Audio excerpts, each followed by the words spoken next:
घने पैरों की छतरी ने सूरज की रोशनी को रोक रहा था, जो सूरज की चमक के लिए एक अवैध अवरोध के रूप में काम कर रहा था। अंधेरे में लिपटे इस जंगल की गहराई में सूरज की रोशनी का प्रवेश पूरी तरह से वर्जित था। जंगल के अंदर एक छोटी सी झील थी, जिसका साफ पानी झील के तल को भी दिखाई देता था। ये साफ पानी शुद्ध पानी गहरे नीले क्रिस्टल की तरह था, लेकिन पानी की सतह किनारे से बहुत नीचे थी, मानो ये किसी भी समय सूख सकती थी। झील के पानी में जीवन की एक सांस वो निकली, लेकिन ये बहुत तीव्र नहीं थी। सच तो ये है कि ये काफ़ी कमज़ोर थी। एक अकेला आदमी झील के किनारे खड़ा था। उन्होंने काले रंग का लबादा पहना हुआ था और उनकी उम्र 40 के आसपास लग रही थी। उनके माथे के नीचे सुनहरे बालों की एक लट उनके गालों के पास लटक रही थी, जो उनके सुंदर और दृढ़ व्यक्तित्व को और भी निखार रही थी। वो बस वही खड़ा रहा, निर्जीव। उसके शरीर से उदासीनता की हवा निकल रही थी। उससे थोड़ी दूर पर अलग अलग कद काठी और आकार के कई लोग खड़े थे। वे सभी अलग अलग तरह के दिख रहे थे, लेकिन उनमें एक बात समान थी, उनके चेहरे पर उदासी थी। जानवर भगवान हरे जेठ के चियंग सोम में एक महिला चुपचाप काले लबादे वाले आदमी के पास पहुंची। जब उसने बात की तो उसकी आवाज़ में एक सम्मानजनक लहजा था। काले वस्त्र पहने आदमी ने जानवरों को देवता को संबोधित किया, जिससे वो कांपने लगा। उसके मुंह के कोनों पर पीड़ा की एक झलक दिखाई थी। जानवर देवता? मुझे डर है कि हम आत्मा जानवरों के बीच हुए हिस्से में मैं किसका देवता हूँ? हरे वस्त्र पहने महिला कुछ देर के लिए चुप हो गई और फिर धीरे से बोली, 10,000 साल बीत चुके हैं। वो यह उदारा स्पिरिट पैगोडा की स्थापना किए हुए 10,000 साल बीत चुके हैं। स्पिरिट पैगोडा आज भी मौजूद है, लेकिन हम आत्मा जानवर के लिए हम विलुप्त होने के करीब है। जानवर भगवान ने कट्टरता से टिप्पणी की। मानवता? वे पहले से ही हमारे लिए लड़ने के लिए बहुत शक्तिशाली हो गए हैं। स्टारडुओ फॉरेस्ट हमारे लिए एकमात्र आश्रय बचा है। ये सही है, हरे वस्त्र पहने महिला चुपचाप बोली। जानवर देवता ने अचानक अपना सिर उठाया। उसकी आंखों से दो सुनहरे चमकीले प्रकाश की किरणें निकल रही थी।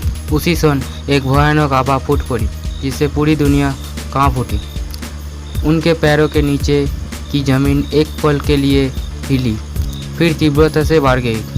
झील का पानी अब भी पहले की तरह साफ था, लेकिन अब इसकी सतह से बुलबुले तेजी से उठ रहे थे। एक और पल के बाद धरती का कंपन और भी तेज हो गया, और भी ज़्यादा हिंसक हो गया। क्या हो रहा है? क्या इंसान आ गया है? हरे वस्त्र पहने महिला घबरा कर चिल्लाई। तो फिर हम मत तक लड़ते हैं, एक शक्तिशाली तगड़े आदमी ने चिल्लाते हुए कहा, क्योंकि उसके पूरे शरीर में अचानक परिवर्तन हुआ। वो 30 मीटर से अधिक ऊंचाई वाले एक क्रूर भालू में बदल गया। उसका पूरा शरीर गहरे सुनहरे रंग का चमक से ढका हुआ था। भालू भगवान, शांत हो जाओ, ये मनुष्य नहीं है, जानवर भगवान चिल्लाया। उसका पहले का गंभीर चेहरा अब अवर्चनीय उत्साह से भर गया था। खत्म, खत्म, सब खत्म। एक दबी हुई आवाज़ पूरे जंगल में बिना किसी चेतावनी के गूंज उठी। आवाज़ चारों तरफ से गूंजती हुई लग रही थी, जिससे आवाज़ दबी होने के अलावा उसका लिंग निर्धारित करना भी मुश्किल हो गया। धमाका, धरती फट गई और पूरा जंगल कांप उठा। झील के अंदर जो थोड़ा बहुत पानी था वो ऊपर की ओर उछला, जिससे बंजर झील का तल तुरंत दिखाई देने लगा। धमाका से जो धरती फट गई थी, उसके तरार से एक चांदनी जैसी रोशनी निकली और फिर जोर से किनारे पर जा गिरी। ये एक शानदार चांदनी के रंग का विशाल पंजा था। उस चांदी के पंजे पर कोई चांदनी के षटकोणीय तराजू लगे हुए थे, जिसमें एक प्रत्येक प्रकाश को आवर्तित करके एक आश्चर्यजनक वैभव पैदा कर रहा था। उस तेज आवाज़ के साथ एक अतुलनीय दमनकारी शक्ति आई, जिसमें सभी जीवित प्राणियों को श्रद्धापूर्वक घुटने टेकने पर मजबूर कर दिया। जानवर देवता की तल्लीन निगाहें और भी तेज हो गई जब उन्होंने एक कदम आगे बढ़ाया और घुटने पर झुक गया। उन्होंने सम्मानपूर्वक घोषणा की, मैं भगवान का स्वागत करता हूँ। धरती तुरंत फट गई, जिससे एक शक्तिशाली हवा निकली, जिससे 30 मीटर लंबा क्रूर भालू भी उड़ गया। 300 मीटर से अधिक लंबा एक विशालाकाय आकार अचानक ऊपर की ओर उठ गया, फिर भारी रूप से जमीन पर गिरा। आसपास के ऊंचे ऊंचे पेड़ जो को भी ऊंचे खड़े थे, अब उनकी जगह विशालकाय जानवर ने ले ली थी। हालांकि जब उनका सामना इस चांदनी के विशालकाय जानवर से हुआ तो वे केवल उनके सामने झुक सकते थे। वो मर गया, लेकिन मैं अभी भी जीवित हूँ।